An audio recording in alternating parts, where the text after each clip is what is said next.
nze ng'omuntu sisobola kuvaayo nenkwata ennyumba nenjiteeka mu public ng'ennyumba yange kisoboka. Era ezo ssente ezagula ennyumba ze twakasasulako nsobola okugulamu ennyumba eyange neefissaako nengula n'emmotoka nemmalira nemba okay.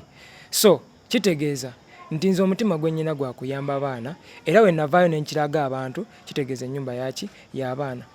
Nti ebiwandiiko byonna eby'abaana bano nze abisayiningako kuba abaana ba mayina okitegeera. So kitegeeza nti n'ennyumba bwe tuba tugigula nsayininga on behalf of Triplets Ghetto Kids. Era endagaano nalazeeko, in fact ekyanterezezaayo nadde njagala laga abantu ssente like nti tuli mu ndagaano ti siteekawo bintu byange oba kunoonya amawulire oba biki nedda.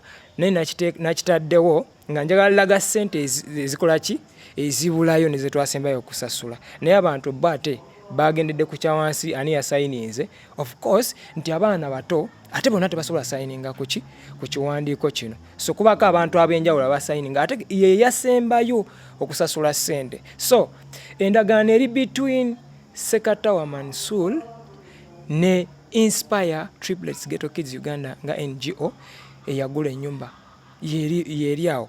Then on behalf of Triplets Ghetto Kids Kavuma Dawuda n'asayininga n'abantu abalala. Ate ku ndagaano eri full weeri byonna bikola ki naye nalazeeko ke nasembayo okusasulira ki okusasulira ssente n'abantu ab'enjawulo bo balonzeemu ekyo. Oba twayingira ng'ennaku z'omwezi 5 October 2018 nga nampa omwaka gumu okusasulayo ennyumba eno which means mpaka nga 5 ogw'ekkumi. Bwe gwaweddeeko omwami n'agamba nti ne mugamba twongereyo at least emyezi emeka, naga ngenda bongerayo emyezi egyo 2 tunoonye ssente. Kati ng'agamba nti like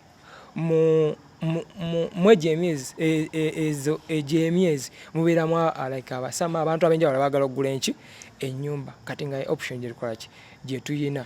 Kati nampeera ebbanga okutunda either ogigula oba okola ki ogivaamu.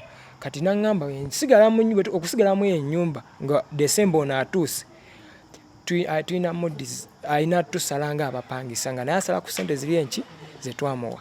Batubanja millions ziri 12. Tulina bimala nga ffe abantu. Era niwabadde ajja nga yaŋŋamba tulina byogerako nga ffe abantu. Nga omanyi nti nali nsuubira nti nno tugenda ssente zino zikola ki zifuna, naye nga omanyi nti mubeeramu ups ne downs. Naye kati kituuse mu myezi gino 2 sisobola sasula zino ssente. Mpita abantu ab'enjawulo kuba ndabye abantu bangi nga bayamba abantu ab'enjawulo okuva mu mawanga waffe wano we tuli n'ebweru. So mulimu abagagga, mulimu abantu nga balina basobola otuyambako, basobola otuwa amagezi ag'enjawulo. Abayimbi ba Uganda nabo basobola ovaayo ne batuyambako mu mbeera eno gye tukola ki gye tulimu ne tuyambibwako. Naye nga tesandiyagadde nti kutunda amaka gano kuba kyekka kye tukola ki kye tulina. Ffe tulina kyabugagga kirala kyonna okugyako gano amaka. Kati tusobola okuyambibwa kuba n'abaana abamu bava ku street, ala balina abazadde tebalina. Naye ng'omwana waaba agenda ewaabwe right now bamwaliranga mugenyi nti eri ewaabwe takyalinayo kitanda. Wano waalina ekitanda waalina okukola ki okubeera. Ne waaba alazeewa gano maka ge. Kati tusaba tugasevinge buli muntu alaba yenna kyasobola asobola otuyambako ne tusevinga amaka gano.